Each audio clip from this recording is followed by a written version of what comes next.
वीतराग विज्ञान नमो ताहि जाते भये अरहंता जो विद्यादि सागर सुधी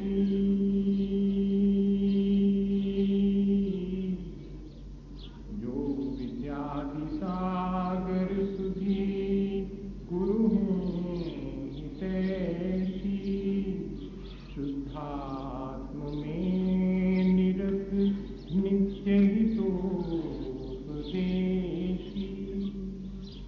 वे पाप ग्रीष्म ऋतु में जल हैं सयाने पूजूं मुझे सतत केवल ज्ञान पाने पूजूं मुझे सतत केवल ज्ञान पाने। बोलिए भगवान महावीर स्वामी की, आचार्य कुंद कुंद स्वामी की, आचार्य गुरु विद्यासागर मुनि महाराज की।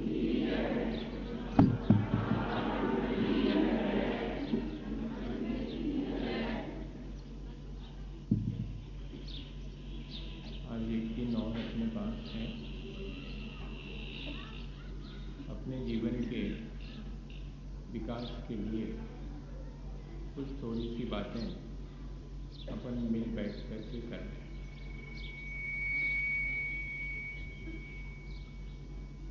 जीवन में ज्ञान प्राप्त करना जितना आसान है उतना अनुभव कठिन है। ये बात पिछले दिनों अपन ने समझी थी। किसी भी चीज़ का ज्ञान हो जाना ठीक ऐसे है जैसे कि अपन अपने पास रुपए पैसे संपत्ति इकट्ठी कर लेते हैं। ऐसे कुछ शब्द और उन शब्दों का अर्थ अपने पास अपन इकट्ठा कर लेते हैं। और जैसा चीज़ों के साथ होता है कि जब अपन मरने लगते हैं तो वे चीज़ें वहीं की वहीं रह जाती हैं, अपने साथ तो नहीं जाती। कोई आज तक चीज़ों को अपने साथ तो नहीं ले जा पाया। ऐसे ही ज्ञान का भी, ज्ञान को हम अपने साथ नहीं ले जा पाते। अगर ज्ञान को हम अपने साथ ले जा पाते तो जब हम पैदा होते अगले जीवन में तो फिर हमको आवा सादा नहीं सीखना पड़ता।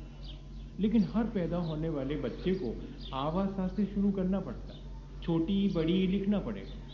वो पिछले जीवन में भले ही उसने बहुत सारा ज्ञान अर्जित किया हो, लेकिन वो ज्ञान उसके साथ नहीं जाता। वो ज्ञान जितना जितना उसके भीतर अनुभव में उतर जाता है वो साथ जाता है। तब हमने एक बात पिछले दिनों सीखी थी कि अब हम जब भी जो भी जानेंगे उसको ज़रूर अपने जीवन में भी लाने की कोशिश करेंगे, वरना वो यहीं के यहीं छूट जाएगा। तो ऐसी चीज़ काहे को इकट्ठी करें जो कि यहीं रह जाए। ऐसी चीज़ क्यों ना उसको बना लेंगे जो हमारे साथ ले जाए। जीवन में जितनी घटनाएं घटित होती हैं वे हमें कोई ना कोई संदेश देती हैं। बस सवाल ये है कि हम उस संदेश को ले नहीं पाते। आज अपन इस बात पे विचार करेंगे कि कैसे हम जीवन के अनुभव से सीखें, कैसे हम छोटी छोटी बातें जो घटित होती हैं उनसे कोई अपने जीवन के विकास की प्रक्रिया सीख ले। एक ब्रह्मदत्त राजा हुए और बोधिसत्व बौद्ध भिक्षु थे। उनके साथ वो जंगल के रास्ते पर चले जा रहे हैं। बोधिसत्व ने इशारा किया राजा को कि देखो राजन, वो ऊपर पेड़ पर बैठा हुआ बंदर देखो। पहले के लोग उपदेश भी दिया करते थे तो रोजमर्रा के जीवन की होने वाली घटनाओं में से ही दिया करते थे। मुझे लगता है वो ज़्यादा अप्रोप्रिएट है, वो बहुत जल्दी हमें समझ में आती है। तो कहा कि देखो बंदर देखो क्या करता है। तो बंदर क्या कर रहा था, उसके हाथ में एक चने की पोटली थी, तो वो उसमें से चने खा। अचानक क्या हुआ कि उसमें से एक चना नीचे गिर गया। अब वो एक चना नीचे गिरा तो बंदर ने तेजी से देखा कि नीचे गिर गया, भागा, वो नीचे उतरा और उस खोजने लगा। और अब उसको चूंकि एक चना खोजना था तो हाथ में वो पोटली भी उसको बाधक बन रही थी, उसने वो पोटली भी फेंक दी और उस एक चने को ढूंढना शुरू कर दिया। और ढूंढते ढूंढते उतने में वो चना मिला नहीं उसको, थका हारा सा उदास सा आकर के और ऊपर पेड़ पर बैठ गया। बोधिसत्व ने कहा कि राजन, हम सबके साथ भी ऐसा ही है। जो हाथ आ जाता है उसकी चिंता नहीं होती, जो नीचे गिर गया है, जो छूट गया है, उसकी चिंता में पूरा जीवन हमारा निकल जाता है। हमने एक संदेश ले लिया कि हमें जो मिला है, क्या हम उसकी इज्जत कर पाएंगे? क्या हम उससे अपने जीवन का विकास कर पाएंगे? या कि हम अपने जीवन के विकास के लिए और बहुत सी चीजें चाहिए हैं, इसकी चिंता में जो मिला है उसको भी छोड़ते चले जाएंगे? कितनी मुश्किल से ये शरीर मिला होगा, मनुष्य का शरीर, कितनी मुश्किल से। पैसा उतनी मुश्किल से नहीं मिलता। पैसा करने के लिए पाप भी कर लो तो भी पैसा अर्जित हो जाता है, डाका डालने से पैसा अर्जित हो जाता है, चोरी चपारी करने से पैसा अर्जित हो जाता है। लेकिन चोरी करने वाले, डाका डालने वाले को ये मनुष्य का शरीर मिल जावे, ये संभव नहीं है। ये बहुत पुण्य के अर्जन से मिलता है। तो आप आज वर्तमान में हम ये तो कह देते हैं कि हमें संपदा मिली हमारे पुण्य के फल से, लेकिन वो पुण्य के फल से नहीं मिली संपदा। पुण्य के फल से अगर देखा जाए तो हमें मिला हुआ है शरीर, हमें मिली हुई है वाणी, हमें मिला हुआ मन।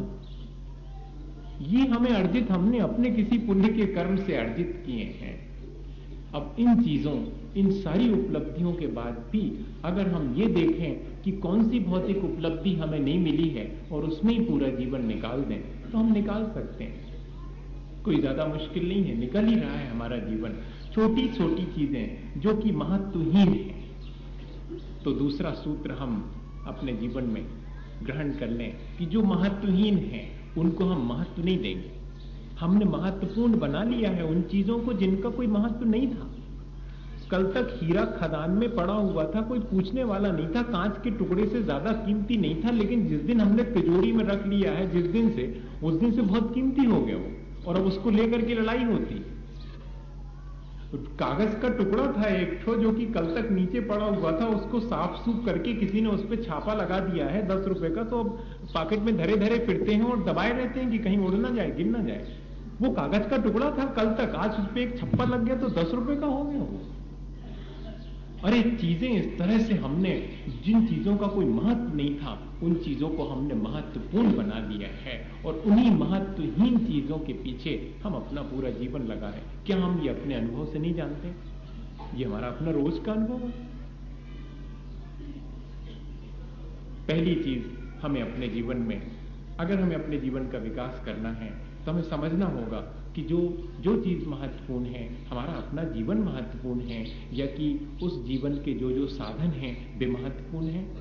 साधन कभी महत्वपूर्ण नहीं होता, वो तो सिर्फ साध्य की प्राप्ति के लिए होता है, और हम अपने साध्य को निरंतर भूलते चले जा रहे हैं। हमारे पास साधन सैकड़ों हैं। आज जीने के जितने साधन हैं, जीना उतना ही मुश्किल हुआ जा रहा है।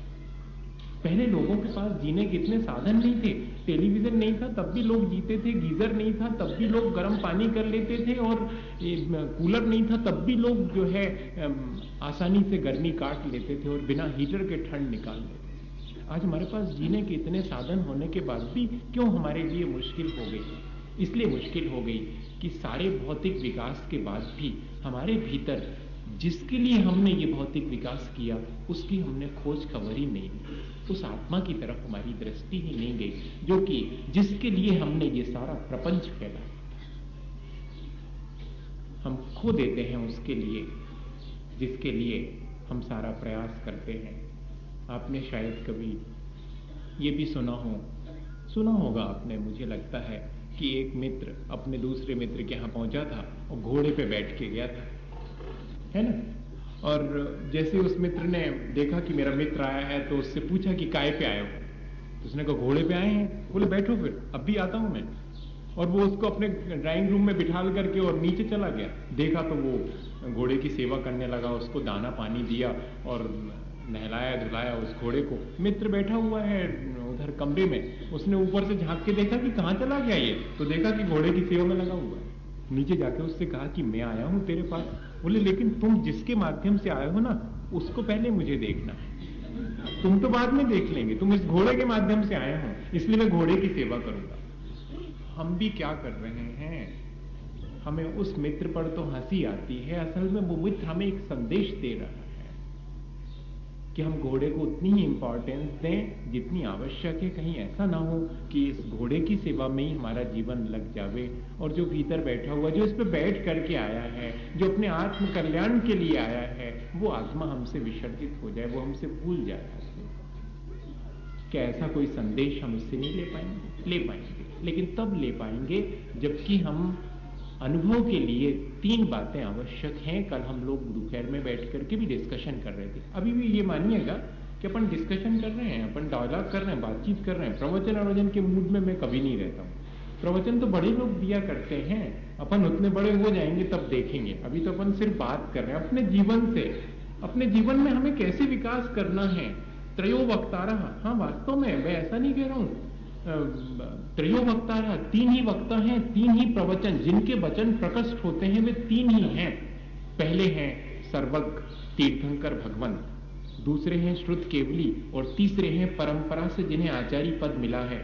चौथा कोई वक्ता नहीं है, चौथा कोई प्रवचनकार नहीं है, 3 ही प्रवचन करने वाले। अपन तो सिर्फ बात कर रहे हैं। थोड़ा सा मुझे आपने इस ऊंचा बिठा दिया है, आप थोड़े से नीचे बैठे हैं, और ज्यादा फर्क मत करिए। वो आत्मा आपके भीतर बैठी है, वही मेरे भीतर बैठी हुई है। आप एक क्षण के अंदर अभी चाहें तो अभी अपनी आत्मा को ठीक उतना ही ऊंचा उठा सकते हैं जितना कि आपने मुझे इस पाटे बिठा दिया। आप इस झोंके मत रहिएगा कि मैं मुझे ऊपर बिठाल के और आप निश्चिंत हो जाइएगा। मैं आपको निश्चिंत नहीं होने, झगड़े में डालूंगा मैं। क्यों नहीं बैठे आप यहां पर? सवाल ये है, मुझे क्यों बिठाया आपने अलग? ये आपने कभी फील किया कि नहीं किया? आप इसको फील करें, आप देखें कि कैसे कोई ऊपर उठ जाता है और कैसे मैं अपने आत्मा की ऊंचाई दे सकता हूं।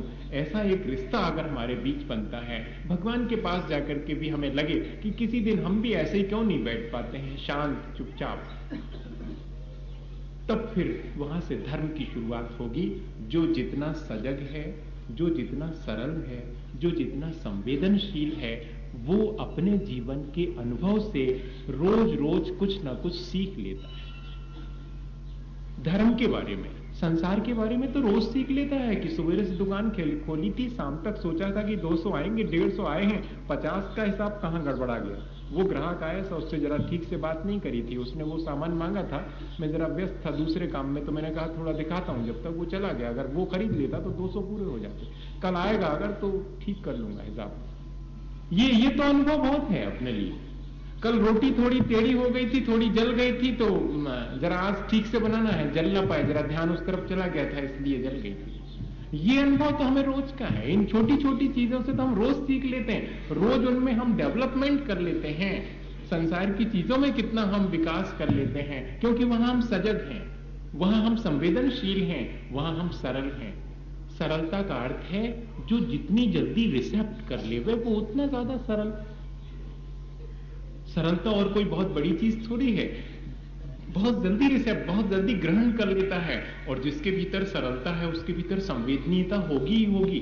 वो संवेदनशील भी होगा, बिना संवेदनशीलता की रिसेप्टिविटी आती ही नहीं है। और जो सजग होगा, जो जितना सजग होगा वो टेढ़ा मेढ़ा हो नहीं सकता, वो सरल ही होगा, क्योंकि उसे मालूम है कि एक क्षण भी अगर मैं चूक जाऊंगा, थोड़ा भी मैं अगर कुटिल हो जाऊंगा, तो मेरा ही अहित होने वाला है।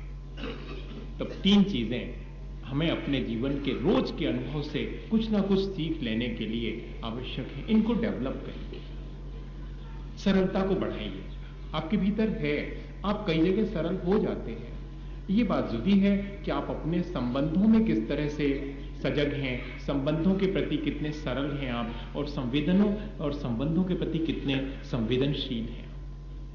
आज हमने पिछले दिनों एक बात करी थी कि हमारी पहचान किसके द्वारा होती, हमारे अपने व्यवहार से पहचान होती है कि हमने कितना ऊंचाई प्राप्त की है। हमारे संबंधों से मालूम पड़ता है कि हम कितने ऊंचे उठ गए।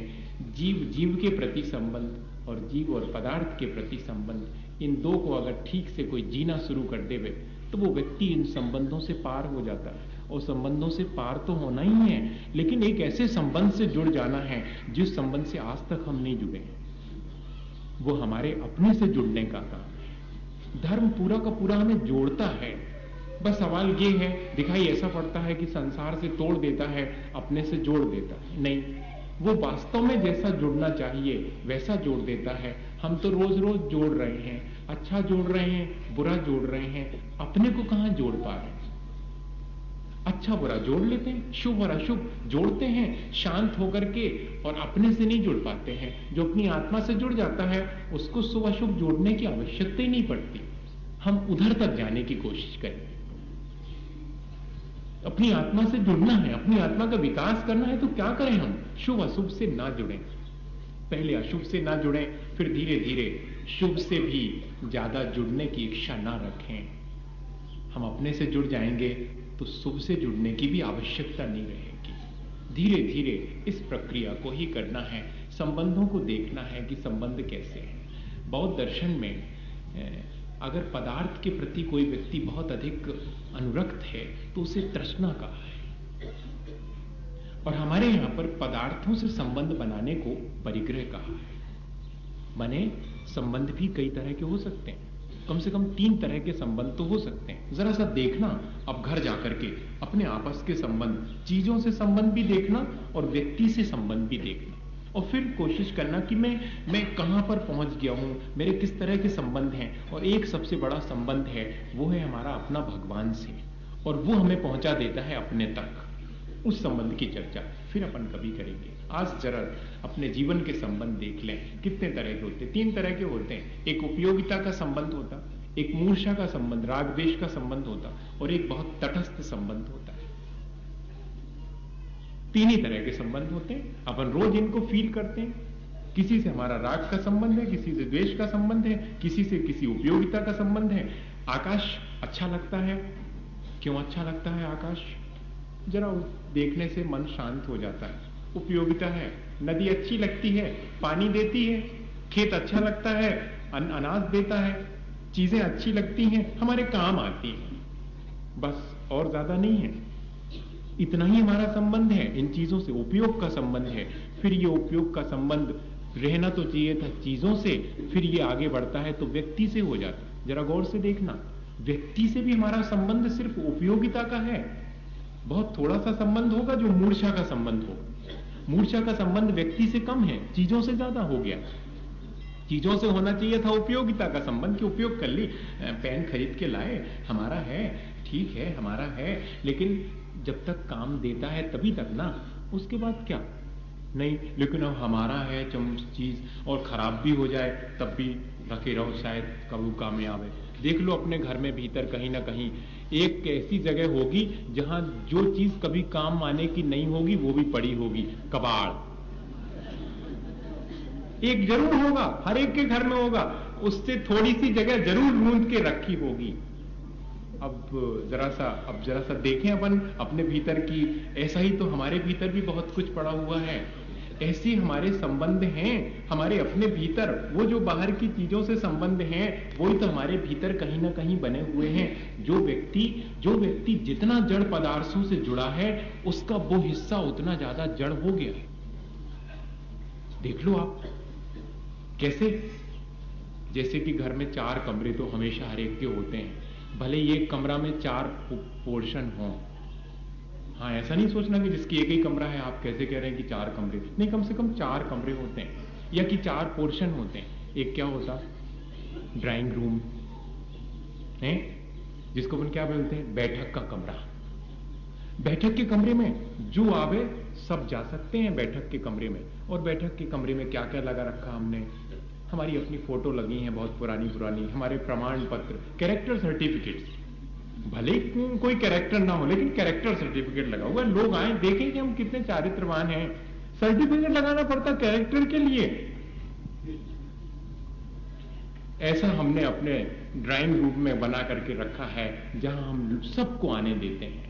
थोड़ा उसके बाद दूसरा कमरा और है, बेडरूम है, जिसको कि उर्दू में ख्वाबगाह बोलते हैं।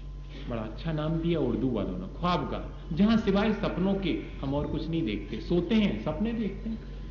शयन कक्ष है, ख्वाबगाह है, बेडिंग रूम है, जहां हम सिर्फ सपने देखते हैं, भावी योजनाएं बनाते हैं, जहां पर गाफिल होकर हो अर्धनिशा का सन्नाटा बन में बंचारी चरते हैं, तब शांत निराकुर। लेकिन उसके पहले वाली लाइन मैंने छोड़ दी, वो आपके लिए, आप समझ गए होंगे। शिव के विषकंटक बोता है वो, जो गाफिल होकर के सोता है रात के निशा में, रात के अंधेरे में, और जो जाग जाता है वो फिर ख्वाब नहीं देखता। पर एक कमरा हमने बना के रखा है जहां हम ख्वाब देखेंगे। और तीसरा, वहां भी हम अपने परिवार के लोगों को जाने देते हैं, उस कमरे में सबको नहीं जाने देते। तीसरा कमरा और है, किचन, चौका, जहां की बहुत लिमिटेड लोग जाते हैं। अब तो चौका भी खत्म हो गया, अब तो किचन हो गया, वो जहां किच किच हो वहां किचन, और जहां पर 4 बातों का ध्यान रखा जाए वो चौका। वाई, व्हाट, हाउ, व्हेन, कब खाना, क्यों खाना, कैसे खाना, क्या खाना, जहां 4 बातों का ध्यान रखा जाए वो चौका है। अब वो खत्म हो गया, अब इस सब की जरूरत नहीं रही हमें। तो किचन से मालूम पड़ता है कि आपकी माली हालत कैसी है, आपकी ओरिजिनलिटी क्या है, आपके खान पान से मालूम पड़ता है, आपके रहन सहन से मालूम पड़ता है कि आपका जीवन कितना विकसित हुआ है। आपके ज्ञानवान होने से नहीं मालूम पड़ता। हो सकता है कि आप बहुत बड़ी बड़ी बात करते हो, लेकिन आपकी ओरिजिनलिटी मालूम पड़ जाएगी कि आप क्या खाते हैं, इससे मालूम, कैसे खाते हैं, कब खाते हैं, क्यों खाते हैं। आपके भीतर कोई भेद विज्ञान पैदा हुआ है कि नहीं। आप बैठते समय, खाते समय इस बात का ध्यान रख पाते हैं कि नहीं कि मैं नहीं खाता हूं, मुझे खिलाना पड़ता है इसके लिए, क्योंकि इसे मुझे चलाना है। काय के लिए चलाना है? भोग विलास के लिए इसको बना के रखा है, सुरक्षित रखा है। नहीं, इसको भोग विलास के लिए सुरक्षित नहीं रखना है, ये बेईमानी करता है, इससे मुझे काम लेना है, मुझे इससे तपस्या करनी है, मुझे इससे स्वाध्याय करना है, बन सके तो जो पूज्य पुरुष हैं उनकी सेवा करनी है। वैयावृत्ति अठम, वैयावृत्ति के लिए, इसको स्वाध्याय के लिए, अपने आत्मा के विकास के लिए ये रथ है। इस पर बैठा हुआ जो रथी है उसकी सेवा के लिए मुझे इसके लिए देना है। कोई भी व्यक्ति भोजन करने से पहले इस बात का ध्यान करके शुरू करता है कि भोजन किचन में। और चौथा कमरा और है हर एक के यहाँ पर, जहाँ जितना भी वेस्ट है वो डाल दिया जाता है। हर दीपावली पर जिसकी चिंता होती है, जिसको थोड़ा यहाँ वहाँ खिसका के थोड़ा सा कचरा निकाल लिया जाता है, बाकी है वो कचरा पूरा ही, पर पूरा नहीं साफ हो पाता। उसमें थोड़ा हिला ला के यहाँ से पोत पात के उसको फिर जो कहते हैं रख देते, संभाल के रख देते, रोज हर साल संभाल के रख देते, देखते जरूर है। ऐसे ही हमारे भीतर पड़ा हुआ, ऐसे ही कुछ हमारी चीजें हैं जो हम सबको दिखा पाते हैं। जो जितना सरल होगा वो सबको सब कुछ दिखाने के लिए कोई उसको परेशानी नहीं होगी, वो हर एक को अपने यहां ले जा पाएगा।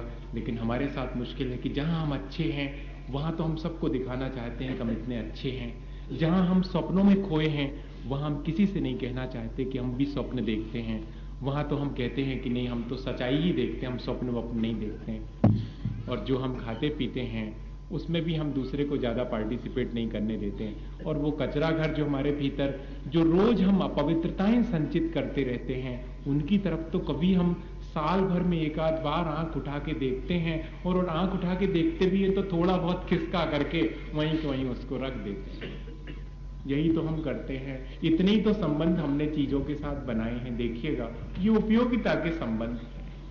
और यही उपयोगिता का संबंध जब हम चीजों का उपयोग ना करके उन चीजों को सेंत सेंत के रखना शुरू कर देते हैं, तब वे चीजों से संबंध हमारे मूर्छा के संबंध होते हैं। कमीज खरीद के ले आए कि नई, सोची थी कि भ्यानी पैर हैं, मनोमन बन गो कि अब इन्हें पैरो, परसों प्रोग्राम है, ओ में पैर है, अब धरी है। अब वो खराब ना हो जावे, अब उससे उपयोगिता का संबंध नहीं रहा। उपयोग का संबंध होता तो बनी थी, सो पैर लेते, वो पैर के फाड़ फूड़ के और एक तरफी का दिक्कत थी। लेकिन नहीं, फटने जावे, खराब नहीं हो जावे, तो अब रखी हुई। ये मूर्छा का संबंध हो गया। व्यक्ति से हम जुड़ते हैं तो व्यक्ति मेरे आत्म विकास में सहयोगी होगा, बस इसके लिए जुड़े हुए हैं।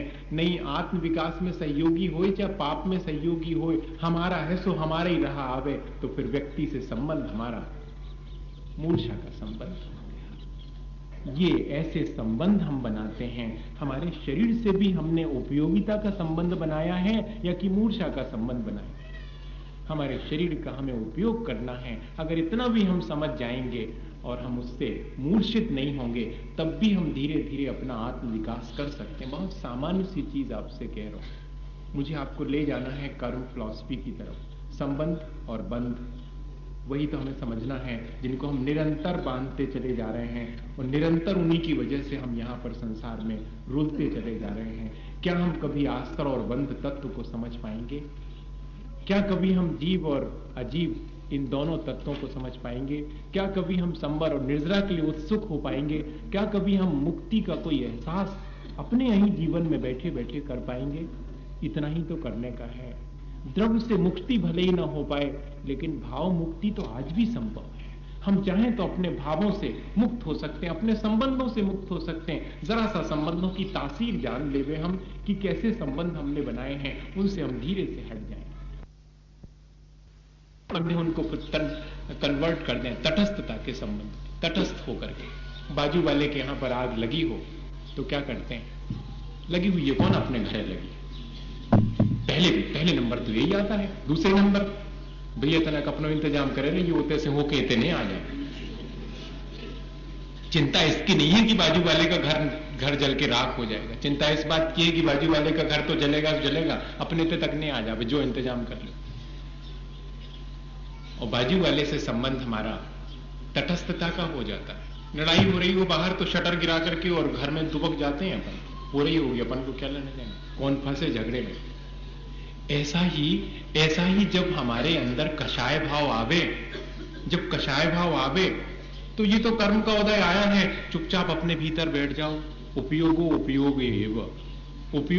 में चला जाए, कषाय में नहीं जावे तो हम देखते कि कैसे कषाय हमारा बिगाड़ करती, नहीं कर सकती हमारा बिगाड़।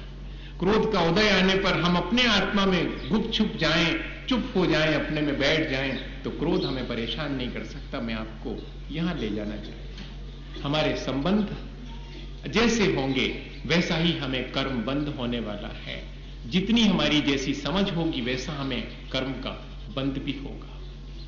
एक व्यक्ति के 2 बेटे थे और एक दिन ऐसा हुआ कि वो दोनों नदी में डूब करके मर गए। हाँ, संभव है, यहां सब कुछ संभव है। कितने दिन किसके साथ किसका संयोग रहेगा ये कौन जानता है, और किस दिन संयोग छिन जाएगा ये भी कौन जानता है। लेकिन जो संयोग और वियोग में अपने को तटस्थ रखता है वो जीत जाता है। जो संयोग में सुख मानता है और वियोग में वो दुखी हुए बिना नहीं रहता है। संयोग में अगर आपने सुख माना होगा तो वियोग में आपको दुख जरूर मिलने लगेगा, और जो संयोग वियोग में दोनों में शांत रहता वही तो आत्म विकास की प्रक्रिया शुरू कर सकता। हम भगवान के सामने काहे के लिए आते हैं भैया? इसी के लिए तो आते कि संसार के प्रपंच से 2 मिनट के लाने, घंटा भर के लाने, जो अपने पराओं को हिसाब किताब तो मिट जावे इते बैठ के। इसी के लिए, नहीं तो पूरे जिंदगी भर, पूरे जीवन भर क्या करते हैं? ये हमारा, ये तुम्हारा, ये उनका, ये फलाने का, बस ये अपना पराया करते रहते हैं, हम और कुछ नहीं करते हैं अगर देखें गौर से तो। और 2 मिनट हम अपने निकाल करके उस अपने पराये को भूल जाते हैं। जो वास्तविक अपना है उसकी तरफ हमारा ध्यान तभी जा पाता है जब हम बाहर के अपने पराये को भूलेंगे। बचपन में हर एक के जीवन में ये घटना घटित होती है, मेरे भी घटित हुई, आपके भी घटित हुई होगी। माँ लोग हमेशा ऐसा करती हैं, बच्चों को क्या बोलती हैं जब बच्चे लोग जिद किया करते हैं कि हम तो वही वाली चीज लेंगे, वो लड्डू जो बना था सवेरे वही हम खाएंगे। हाँ, हम तुमको लड्डू देंगे और रसगुल्ला भी देंगे, पर जरा तुम थोड़े बैठो शांति से। कैसे बैठे? जैसे भगवान बैठते, हाथ में हाथ रख के बैठो, आंख बंद कर। तो हम हाथ में हाथ रख के बैठ जाते हैं, आंख बंद कर लेते हैं, फिर बीच बीच में थोड़ी खोल के देख रहे थे कि मिल रहा है कि नहीं मिल रहा। तो माँ भी होशियार रहती, वो जब तक आंख बंद नहीं करोगे तब तक निकालती नहीं, क्योंकि तुम देख लोगे डब्बे में कितने धरे तो तुम उपद्रव खड़ा कर दोगे। फिर उसके बाद तुम आंख बंद करवा देती कि चुपचाप बैठ जाओ आंख बंद करके, और फिर बाद में धीरे से हाथ पर जितना उसको देना है वो दे देती है। और हम आंख खोलते हैं तो बड़ा मजा आता है कि हाँ यही तो चाहता, वो खा पी के निश्चिंत हो जाए। लेकिन कितना बड़ा संदेश हमें वो माँ दे देती है। पता नहीं माँ भी जानती है कि नहीं जानती है, लेकिन संदेश दे देती है कि जब भी तुम्हारे मन पसंद की चीज तुम्हें मिलेगी, जब तक कि तुम अपनी सब चीजों से आंख बंद नहीं कर लोगे, जब तक तुम अच्छी बुरी चीजों से हर्ष विषाद जब तक नहीं छोड़ दोगे, जब तक अच्छी बुरी चीजों से भेदभाव करना नहीं छोड़ दोगे, आंख बंद नहीं कर लोगे, तब तक जो तुम्हारी अपनी निजी आत्मा है, आत्म तत्व है, वो तुम्हें मिलने वाला नहीं है। अच्छे बुरे पर से आंख मूंदने के लिए ही तो हम यहां पर आकर के बैठते हैं। उसके 2 बेटे थे। मैंने ये बात इसलिए कही क्योंकि जैसे ही मैंने कहा कि दोनों बेटे नहीं रहे तो लोगों को बड़ा फील हुआ। किसी दूसरे के दोनों बेटे नहीं रहे तो थोड़ा फील होता, और अपने ही नहीं रहे तो बहुत ज्यादा फील होता। ये क्या चीज है?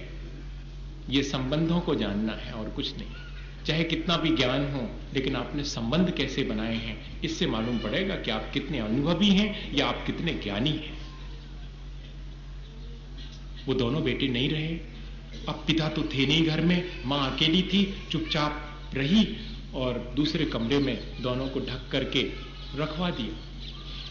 चुप है, कुछ नहीं बोल रही, रोटी बना रही है क्योंकि खाना खाने वाले आने वाले हैं। और ये अभी 8:30 बजे जो है दोनों बेटों की लाश ला कर रखी है, और सामने देखेंगे तो खाना पीना नहीं हो पाएगा, इसलिए ठहरो जरा, भीतर रख दो। वो तो जिसको जाना था वो चला ही गया। तटस्थता का संबंध है, ये बताना चाह रहा हूं। और जब खाना खाने के लिए आए हैं तो खाना खा लो। दोनों बेटे कहां गए? आते होंगे, नहाने वहाने गए हैं, ऐसा कह दिया। और खाना खाते खाते बीच में धीरे से ये भी पूछ लिया कि संध्या को जो है वो बाजू वालों का लड़का आया था, अपन ने नसैनी ली थी बाजू वालों से, तो वो मांगने आया था कि नसैनी हमारी लौटा दो। तो हमने कहा हम पूछ लेंगे फिर लौटा देंगे। तो खाना खाते खाते कहा कि अरे इसमें पूछने की क्या बात थी, अब नसैनी जब वो नहीं की है तो दे दो, हमसे क्या पूछना थी, दे देना थी अभी तक तो तुमको शाम को। तो जैसे ही खाना पीना खा के उठे, कहले सुनो इधर आओ, ले गए भीतर। ये दोनों बेटे 20 साल के लिए हमें मिले थे, अब जिसके थे उसने कहा कि हम ले जा रहे, सो हमने कहा ले जाओ। अब तुम्हें कुछ कहना तो नहीं है, क्या कह सकते हैं? अभी तो कहा था थोड़ी देर पहले कि नसैनी जब बाजू वाले की थी तो मेरे से पूछने की जरूरत थी, दे देना थी उसके लिए। ऐसे ही तो मैंने ये किया है कि किसी के थे 20 साल के लिए हमें मिले थे और अब देना थे सो हमने दे दिए। क्या ऐसा संबंध नहीं बना सकते हम? बहुत कठिन है ऐसा संबंध। ऐसा संबंध ज्ञानी बना सकता है। ऐसा संबंध जो अनुभवी है, जो वास्तव में जानता है कि मेरे आत्मा का स्वभाव क्या है, वो बना सकता है और शांत रह सकता है, तटस्थ रह सकता है। बहुत कठिन बात कर रहा हूं, है बहुत आसान, रोजमर्रा के जीवन की है, लेकिन कठिनाई बहुत है इसको करने में। मैं भी कई बार चूक जाता हूं इसमें। मैं ये नहीं कह रहा हूं कि मैं नहीं चूकता हूं, चूक जाता हूं। आंख गीली हुए बिना नहीं रहती है, थोड़ी सी गीली हो ही जाती है कि अरे वो इतने धर्मात्मा थे, नहीं रहे, चलो ठीक है। लेकिन थोड़ी देर के लिए भी अगर मन में आया है तो वो उतनी देर का मूर्छा का संबंध है, वो हमारा तटस्थता का संबंध नहीं है, वो सब राग द्वेष का संबंध है। और जितना जितना राग द्वेष हम करते हैं उतना उतना कर्म बंध आगे के लिए संस्कार निर्मित हो जाता है, उतने उतने हम आत्मा से विमुख हो जाते हैं। बस इतनी सी ही बात है। और हमें करना है आत्मा का विकास, तो क्या करें हम? पुराने संस्कार जो हैं उनको तोड़ें और नए संस्कार न बनने दें, ये प्रक्रिया करें। नए संस्कार कैसे बनते भैया? 3 ही बातें उसके लिए जरूरी हैं। पहला तो चाहिए मोह, राग द्वेष चाहिए। दूसरा चाहिए हमारे लिए पुराने कर्म का उदय और वर्तमान की हमारी गाफिलता और हमारी अज्ञानता। ये चीजें तो हमारे आगामी संस्कार के लिए कारण बनती है। मोह का उदय, हमारे पुरुषार्थ और हमारी अज्ञानता, ये 3 चीजें ही हमें संबंधों के बीच जो जो सही सही होना चाहिए वैसा नहीं होने देती। इसके लिए भी एक घटना अपन समझ लें ताकि जल्दी से आसान हो जाए बात समझना। बस इतनी ही बात समझनी है। मैं सोचता हूं कि आज आप इस चीज का प्रयास करेंगे, जरा गौर से जाकर के देखेंगे कि मेरा व्यक्ति से कैसा संबंध है और मेरा वस्तु से कैसा संबंध है। वस्तु के साथ संबंध बनाने में बहुत आसानी होती है। ये किताब हमारी है, ठीक है, अब ये किताब हमसे ये नहीं कह सकती कि हम तुम्हारे नहीं हैं। व्यक्ति तो कह सकता है कि आप हमें भले ही अपना मानते रहो, हम नहीं तुम्हारे। लेकिन किताब के साथ ऐसा संभव नहीं है, तो हमने किताब के साथ, चीजों के साथ बड़े जल्दी संबंध बन जाता। और एक सुविधा और है, इसको हम यहां रख के और घूम फिर करके वापस आए, यहीं रखी मिलेगी। और अगर बेटे को यहां बिठाल के जाएं और फिर लौट के आए तीर्थ वंदना से पता नहीं कहाँ मिलेगा और कितना बड़ा हो गया होगा साल भर के बाद। व्यक्ति से संबंध बनाने में बहुत मुश्किल लगता है, चीजों से संबंध बहुत आसानी से। और चीजों के साथ तीसरी सुविधा ये है कि ट्रांसफरेबल है। अगर जी हमें पसंद नहीं आती है, कार हमें पसंद नहीं आती है, हम ले जाके मार्केट में खड़ी कर देते हैं, बेच देते, सेकंड हैंड हो गई, कोई खरीद ले, नीलाम कर देते हैं। लेकिन व्यक्ति पसंद नहीं आवे तो हम खड़े नहीं कर सकते उसको वहां पर। अब हम पसंद नहीं आता, बेच रहे हैं, हम दूसरा ले आवे, हम उसकी जगह दूसरे से फुलफिल नहीं कर सकते, हम उसकी जगह दूसरे को नहीं ला सकते हैं। जरा देखना आप, इसलिए शायद चीजों से संबंध को तृष्णा कहा है, चीजों से संबंध को परिग्रह कहा है। और यही मूर्छा के संबंध हमारे अधिक से अधिक हो गए। हमारा आत्मा से संबंध रहा ही नहीं। जिसका जितना ज्यादा पदार्थों से संबंध होगा वो व्यक्ति उतना ज्यादा अपने आत्मा से दूर होता चला जाएगा। उसके संस्कार उतने अधिक संसार में ही रुलाने वाले होंगे, संवर और निर्जरा में सहयोगी नहीं हो सकेंगे वो संस्कार। हमारा अपना मोह, हमारे अपने मूर्छा के संबंध और हमारे पुरुषार्थ की कमी और हमारी अज्ञानता, बंध तत्व के बारे में अज्ञानता हो अगर और मोह हो और पुरुषार्थ ना हो तो बंध तो निरंतर होता रहता, संसार निरंतर बढ़ता रहता है। कैसे? एक फैमिली में 4 बेटे थे। बस थोड़ा सा 5 मिनट और लगे, आकुलता नहीं होनी चाहिए। 4 बेटे थे और वहां पर जो पिता थे वो समाप्त हो गए। पिता के समाप्त होने की खबर मिली तो उनके मित्र घर पे पहुंचे तो तीसरा वाला बेटा जो है वो लगा हुआ था काम धाम में और उसने कहा आओ चाचा, और बिठा लिया। तो चाचा ने पूछा कि क्यों, दूसरे नंबर वाला कहां गया? दूसरे नंबर वाला थोड़ा पोस्ट ऑफिस गया है, सबको चिट्ठी भी देनी है, खबर करनी है, पिताजी नहीं रहे हैं। तो दूसरा वाला चिट्ठी पत्री देने में लगा है। वो हमेशा इसी काम में, बाहर आहार के काम सब वही करता है। अच्छा, और तुम क्या कर रहे हो? कुछ नहीं, सब घर गृहस्थी ऐसी तो पड़ी हुई है, अब लकड़ी कहाँ रखी है और अर्थी किससे बननी है और क्या क्या सामान आना है, वो सब तो करना है। जो लोग आएंगे उनको थोड़ा सा खाना पीना खिलाने की भी व्यवस्था करनी, वो सब जुटा रहा हूं। तीसरा बेटा इसमें लगा। बड़ा वाला क्या कर रहा है? बड़ा वाला जरा दुकान चला गया। अरे दुकान चला गया, वो जरूरी था क्योंकि सब ऐसे ही फैली हुई थी। कल तक तो पिताजी संभालते थे, अब आज अपन को संभालना पड़ेगी, तो सब बंद करके सब संभाल के आ रहा है। चौथा वाला कहाँ है? छोटा वाला। चौथा वाला तो जब से पिताजी के मरने की खबर सुनी है सो बेहोश पड़ा। 4 बेटे हैं, चारों को पिता के मरण का दुख बराबर है, किसी को कम ज्यादा नहीं है क्या कम ज्यादा? चारों को है, लेकिन चारों का बिहेवियर अलग अलग है। उस एक घटना से, एक ही घटना घटित हुई है पिता के मरण की, लेकिन 4 बेटे अलग अलग। क्योंकि तीसरे नंबर वाला बेटा तो हमेशा घर गृहस्थी का ही काम करता रहा, उसके जिम्मे गृहस्थी का काम था। सो आज भी पिता के मरने के बाद वो सब वही हिसाब किताब देख रहा है कि कहां से लकड़ी आएगी और कहां से आटा आएगा, कहां से दाल आएगी और कैसे सब लोग आएंगे तो उनके जिमाने की क्या व्यवस्था करनी। दूसरा वाला हमेशा विदेश मंत्रालय उसके हाथ में रहा कि किसी के यहां से भी काम आया तो बैठने जाना है, किसी की शादी ब्याह में जाना है, तो सबके पते उसको मालूम है कौन के यहां से अपने यहां कितना व्यवहार है, सो उसमें लगा, बड़ा दुकान संभाल रहा, उसकी जिम्मेदारी। चौथा वाला तो अभी यही नहीं जानता है कि मुझे क्या करना, वो तो ये जानता कि पिता ने खिला दिया सो खा लिया और पिता ने नहीं खिलाया सो नहीं खाया। और आज सुनते हैं कि वो जो खिलाता था कल तक वो अब रहा नहीं है, सो बेहोश हो गया कि अब कौन खिलाएगा। देख लीजिएगा, एक ही घटना अलग अलग लोगों को जैसा हम उसके साथ बिहेवियर करते हैं वैसा फल देती है, कोई विशेष बात नहीं है। एक ही घटना आपके जीवन में घटित हुई हो और आप उससे जितना आप बंद करना चाहें, जितना आप आश्रय करना चाहें, आप बिल्कुल मुक्त हैं। आप रोध होकर के बेहोश होना चाहें तब भी उतना ही आप ज्यादा से ज्यादा कर्म बंद कर लेंगे। अगर आप बंध तत्व के बारे में जानते हैं तो आप सावधान भी हो सकते हैं। आप पुरुषार्थ करके अपना जो काम है उसको भी आसानी से निपटा सकते हैं और दुनिया का काम तो चलता ही रहता है। हम ये फिर बहाना नहीं बना सकते हैं कि क्या करें, हमें अपने आत्मा के बारे में फुर्सत ही नहीं मिलती, दुनिया के बहुत सारे काम। नहीं, उन दुनिया के कामों के बीच भी हर्ष विषाद से मुक्त होकर के और हम जी सकते हैं। ये बहुत छोटी सी घटना हमें इस बात के लिए इशारा करती है।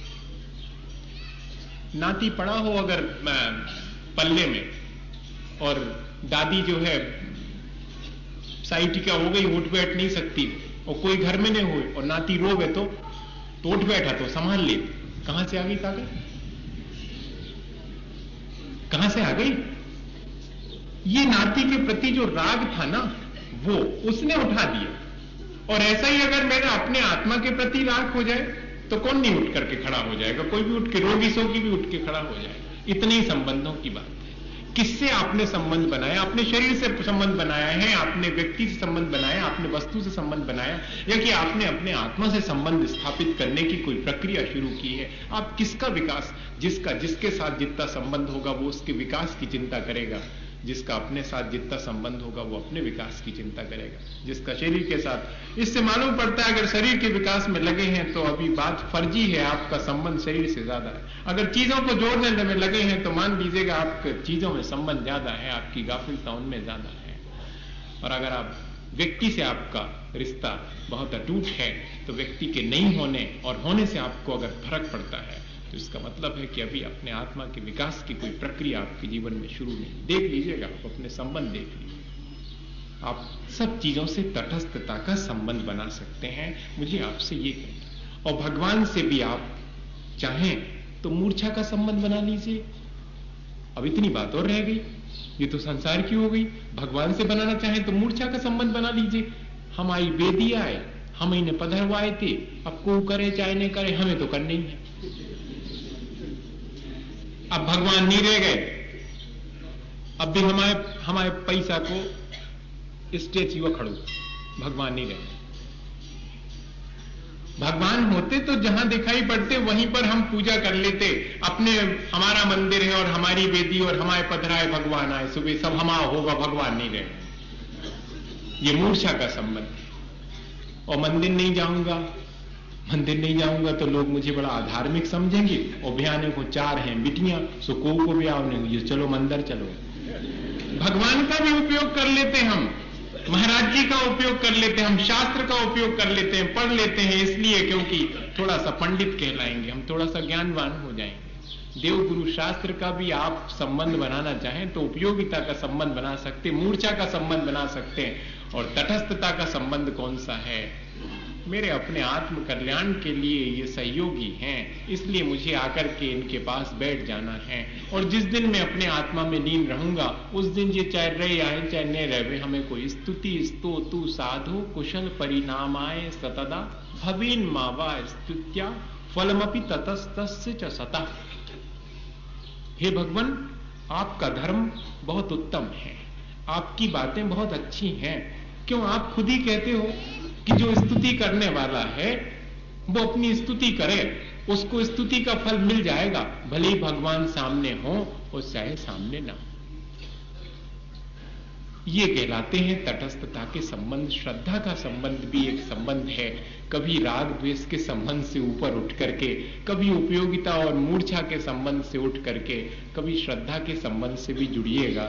थोड़ी देर के लिए भगवान से और अपने आत्मा से, दोनों से, अपने आत्म स्वरूप से जुड़ने की कोशिश करिए। ऐसा थोड़ा सा समय निकालिए, जबकि अपन ने इतनी सारी बातें समझी हैं, अब लास्ट में क्या लेके जाएंगे वापस? सब भूल जाइए, कोई दिक्कत नहीं है। बस इतना ख्याल रखिए कि मुझे अब रोज देखना है कि मेरा चीजों से संबंध कैसा है और मेरा अपने आत्मा से संबंध कितना है। मेरे पास थोड़ा समय है, 10 मिनट अपने आत्मा से जुड़ने का, अपने आत्मा के बारे में सोचने का, अपने वस्तु स्वरूप के बारे में सोचने का। यदि है तो फिर मेरे सारे संबंध ठीक ठीक है, और जिसका अपने आत्मा से कोई संबंध नहीं, उसके सारे संबंध गाफिलता के संबंध हैं, उसके सारे संबंधों में मूर्छा होगी। बस इतनी सी ही बात है, रोजमर्रा के अपने अनुभव में आने वाली चीज है। कोशिश करिएगा कि हम ज्यादा से ज्यादा अपना संबंध अपने पंच परमेश्वरी से बनाएं, अपने आत्मा से बनाएं, तो बाकी सारे संबंधों में भी हमारी धीरे धीरे मूर्छा कम होगी। वही तो करनी है, मूर्छा ही धीरे धीरे कम हो जावे। एक आत्म सम्मोहन जो हमारे चारों तरफ हम चीजों से जुड़ने का बना लेते हैं, वो धीरे धीरे कम हो जावे, तो शायद हमारा जीवन जल्दी से यहाँ से मुक्त हो जाएगा। आज अपन भावना भाएं कि हमारे संबंध अच्छे हों, सुधरें, हमारे राग द्वेष के संबंध ना हों, हमारे श्रद्धा के संबंध हों, हमारे तटस्थता के संबंध हों, ऐसे संबंध बन जाएं तो फिर देखिएगा जीवन में बहुत आनंद आएगा। ऐसे आनंद की प्राप्ति के लिए बोलिए आचार्य गुरु